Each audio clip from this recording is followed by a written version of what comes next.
பரமண்டலங்களில் இருக்கிற எங்கள் பிதாவே, உம்முடைய நாமம் பரிசுத்தப்படுவதாக. சர்வ வல்லமையுள்ள தேவனே, நீடிய சாந்த குணம் உள்ளவரே, வேதம் வாசிப்பது எவ்வளவு முக்கியம் என்பதை நாங்கள் உணரவில்லை.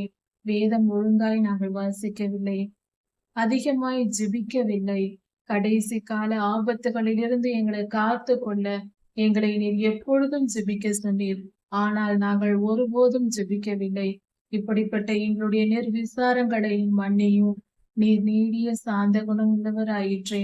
உம்முடைய சன்னதியில் வந்து சேரவும் துணியாமல் நாங்கள் செய்த அக்கிரமத்தின் நிமித்தம் நாங்கள் தலைகுனிந்து நிற்கிறோம் சுவாமி.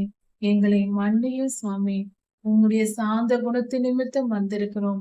இந்த ஒரு முறை எங்களை மன்னித்து எங்களை மீட்டுக் கொள்ளும். எங்களுக்கு கிருபை செய்தரணும்.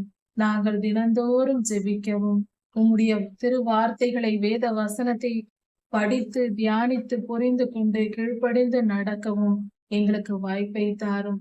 நாங்கள் அப்படி செய்ய விரும்புகிறோம். அதற்காக எங்களை நாங்கள் ஒப்புக் கொடுக்கிறோம். கீழ்ப்படிதலுள்ள பிள்ளைகளாக உமக்கு பிரியமானவர்களாய் நாங்கள் வாழ விரும்புகிறோம். எங்களை ஏற்றுக்கொண்டு வழி நடத்தும்.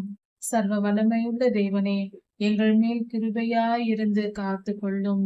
அப்பா பிதாவே, நாங்கள் இவ்வுலகத்தின் தீமைகளிலிருந்து பாதுகாக்கப்படவும் நித்திய ஜீவனை அடையவுமே எங்களுக்கு நீர் கொடுத்திருக்கிறீர். உம்முடைய திருக்குமாரனையும் எங்களுக்காக கொடுத்திருக்கிறீர்.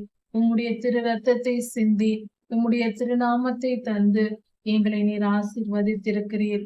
உம்முடைய வசனத்தை எங்களுக்கு கொடுத்திருக்கிறீர். இப்படியாக நீர் இவ்வளவாய் நீர் எங்களுக்கு இறங்கி வந்து உம்முடைய நேசகுமாரனையே எங்களுக்கு கொடுத்து, வார்த்தையாகிய அவரையே எங்களுக்கு கொடுத்து, வார்த்தையை வேத வசனமாக கொடுத்திருக்கிறீர்.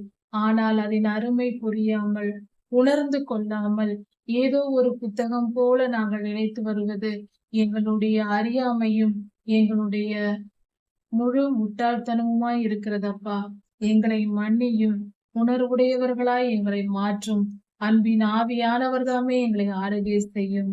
பொறுப்பெடுத்துக் கொள்ளும். மனம் திரும்புகிறோம். உம்முடைய ஜெப ஆவியை எங்களுக்குள் தாரும். உம்முடைய பரிசுத்த ஆவியை எங்களுக்கு தந்து அதிகமாய் வேதம் வாசிக்கவும் ஜெபிக்கவும், வேத வசனத்தை உணர்ந்து வசனத்தின்படி வாழ்ந்து கை கொண்டு நடக்கும்படியாகவும் எங்களுக்கு உதவி செய்ததும். எல்லா துதியும் கனமும் வல்லமையும் மகிமையும் ஸ்தோத்திரமும் வளமும் சதா சர்வ காலங்களிலும் உமைக்கே உண்டாவதாக. ராஜாதி ராஜா யேசுவாவின் நாமத்தினால் பிதாவே, ஆமென். மாரநாதா.